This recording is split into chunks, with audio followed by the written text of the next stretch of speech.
Hello everyone and welcome to another manga theory video. The Arte Father Theory. Arte is a manga with very well written characters that loves to tease the reader with subtle hints and messages about the story. Today, I will present to you the biggest theory on Arte. Is Yuri Fallier the father of Katarina? Let's find out.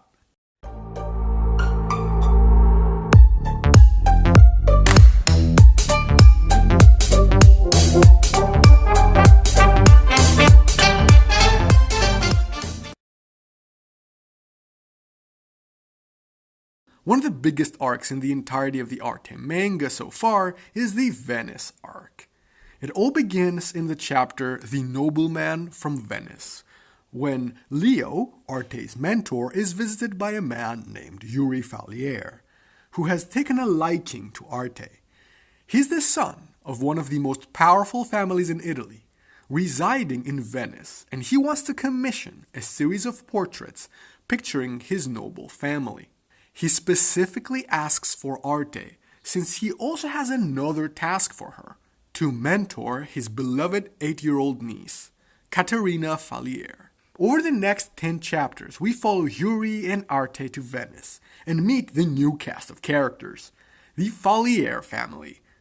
The Fallier family is comprised of Marco Fallier, Yuri's older brother and head of the house, his wife Sofia, their feisty little daughter, Katarina, one unnamed baby son, and of course, Yuri. Throughout the arc, we learn of Yuri's deep love and care for his little niece, Katarina. He spends a lot of time with her, organizes banquets at his mansion just for her, and keeps mentioning how everything he does is for her happiness.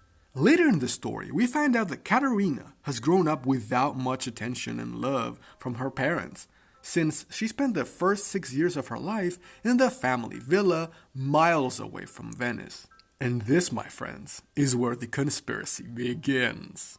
I believe the mangaka has left strong clues hinting at Yuri being Katarina's biological father, and I have found them all.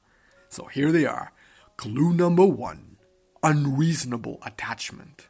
Yuri loves Katarina, and if you ask me, a bit too much. He personally traveled all the way to Florence to find a perfect mentor for her, even though he could send a servant to do this chore. And not only that, but he won't stop talking about her. He's always asking about her progress and worrying about her happiness. This fixation would be explained if this wasn't a case of avuncular, but paternal love. If he's such a loving uncle, how come he has never mentioned his young nephew, let alone visited him in the family villa? Why specifically Katarina? Clue number 2. The affair. In one of the later chapters of the Venice arc, one of the servants of the Fallier household reveals to Yuri that she knows about an affair with the lady of the house, Sofia. Apparently, she saw Yuri kiss his own brother's wife and has kept it a secret ever since. Yuri had made many positive remarks about Katarina's mother in the past chapters, calling her the most beautiful woman in Venice, and has been caught staring at her on several occasions. It is clear that these two had an affair at some point. So could it be then that this affair led to the birth of this child, which was later presented as Marco's offspring? Clue number 3. The genes. When I first laid eyes on the Fallier family, I had a King Joffrey Baratheon moment. If we assume that Katarina is the daughter of Marco and Sofia, then how do you explain this? The hair. Both of her parents have pitch black hair, while she is blonde.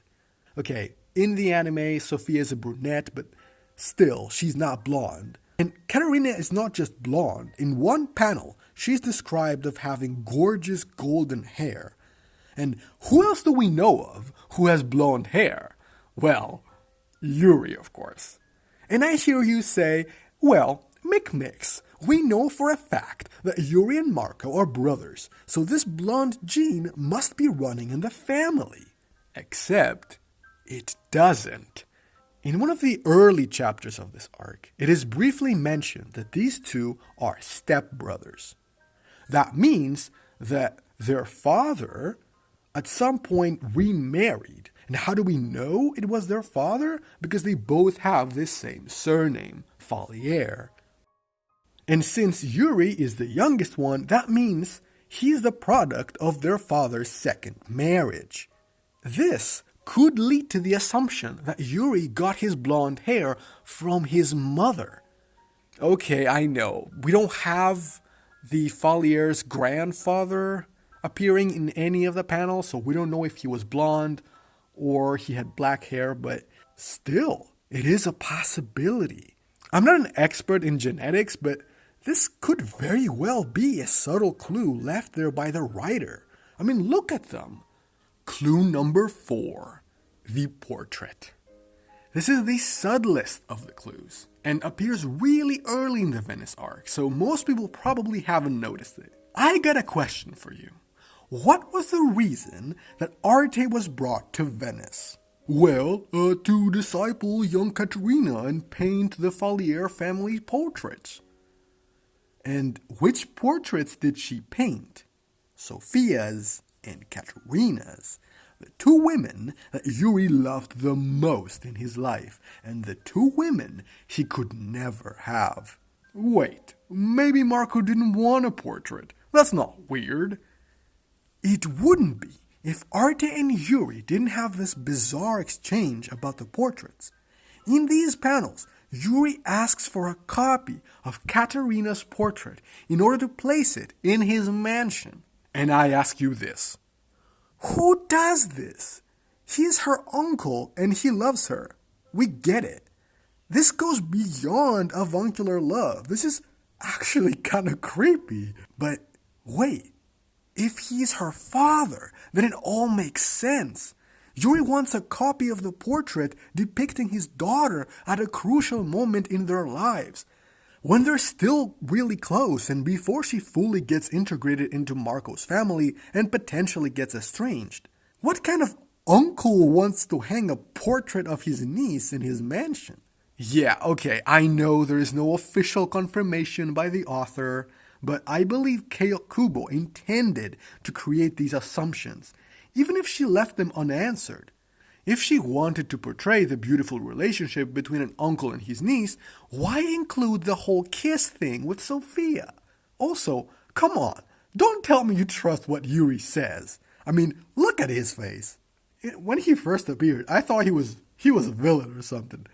Anyway, if anything, this theory adds to Yuri's character and doesn't lessen the narrative in any way. So, in my headcanon, that's what happened.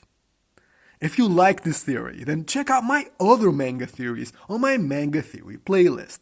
Will Bug Eyes replace Thorfinn in Vinland Saga? And what is the Death Note Doom theory? If you enjoyed this video, hit like and smash the subscribe button. If you love the Arte manga and anime, I have a number of amazing videos analyzing Arte's character and the woman that influenced the character of Arte. So check these out. And remember, if you have an idea for a video, then write it down in the comments. If you want me to analyze something else, either in the lore of Arte or in one of the characters, write it down below. So have an amazing week, guys, and well, until next time, my fellow artists.